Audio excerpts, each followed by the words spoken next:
गुलाबजामचे नाव काढताच तोंडाला पाणी सुटणारं मस्त मऊसूत लुसलुशीत असे जिभेवर ठेवताच विरघळून जाणारे गुलाबजामुन कसे परफेक्ट तयार करायचे ते आज आपण बघणार आहोत। पटकन रेसिपीला सुरुवात करूया। नमस्कार, मी प्रज्ञाच मेजवानीमध्ये तुमचं खूप खूप खूप अगदी मनापासून स्वागत करते। पण अशा छान छान रेसिपीसाठी प्रज्ञाच मेजवानीला जाऊन लाईक करा, सबस्क्राइब करा। चला तर मग रेसिपी बघूया। आता आपण सर्वात प्रथम सामान बघूया।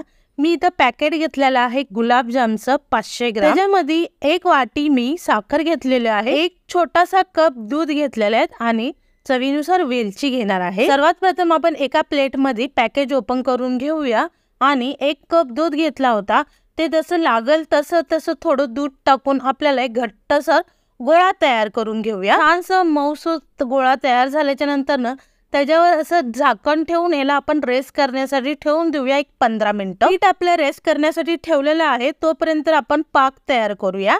इथे मी कढई घेतलेली आहे, कढईमध्ये 1 ग्लास अखंड पाणी घेतलेलं आहे। पाण्याला चांगली उकळ आल्याच्या नंतर त्याच्यामध्ये मी 2 ते 3 वेलची टाकलेली आहे आणि 1 वाटी साखर घेतलेली आहे। घातल्याच्या नंतर साधारण एक 5 मिनिटं त्याला चांगलं हलवून घेऊया। हलवल्याच्या नंतर आपल्याला एक पूर्णपणे गुलाबजामला पाक जसा तयार पाहिजे असेल त्यानुसार आपण पाक तयार करून घेऊया। पीठ आपलं रेस्ट करून झालेला आहे। एक 15 ते 20 मिनिटानंतर मी झाकण काढलेलं आहे। थोडासा तुकडा काढून हे आपण गोल गोल राऊंड करून घेऊया। 500 ग्राम पॅकेज मध्ये 24 ते 25 गुलाबजाम आपले तयार होतात। आता आपण पाक बघूया। पाक पण आपला चांगला तयार झालेला आहे। मी याला बारीक गॅसवरती साईडला ठेवून देते। तेल तापवण्यासाठी मी ऑलरेडी ठेवलं होतं, तेल चांगलं तापलेलं आहे। मी आता गुलाबजाम एक एक सोडून घेते। लक्षात ठेवा, गुलाबजाम सोडल्यावर आपल्याला उलातनं चमचा कुठलाही घालायचा नाही। जोपर्यंत ते गुलाबजाम ऑटोमॅटिकली वरती येत नाही तोपर्यंत आपल्याला ह्याला चमचा अजिबात लावायचा नाहीये। आता बघू शकता तुम्ही सगळे गुलाबजाम वरती तरंगत आहेत। तर आता ह्यानुसार थोडा हळूहळू आपल्याला जारा फिरवून घ्यायचा आहे। लक्षात ठेवा, जास्त रफली नाही करायचं जेणेकरून आपले गुलाबजाम तेलामध्ये फुटले जातात। साईज बघू शकता तुम्ही, आपण गोल केलं होतं त्यावेळेस साईज केवढी होती आणि आता त्याचं फुलून साईज डबल झालेला आहे।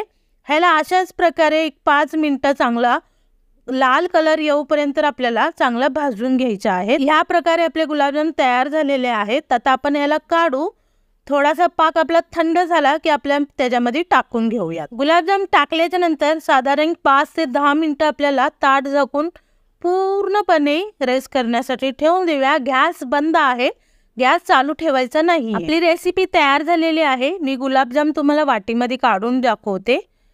हे बघा, अगदी मऊसूत गुलाबजाम झालेले आहेत। आतमध्ये सुद्धा बघा किती छानसं तळलं गेलेलं आहे। पाक देखील किती छानसा मुरलेला आहे। चला तर मग पुन्हा भेटूया अशाच मस्त रेसिपी सोबत प्रज्ञाच मेजवानी चॅनल वरती। Thank you so much.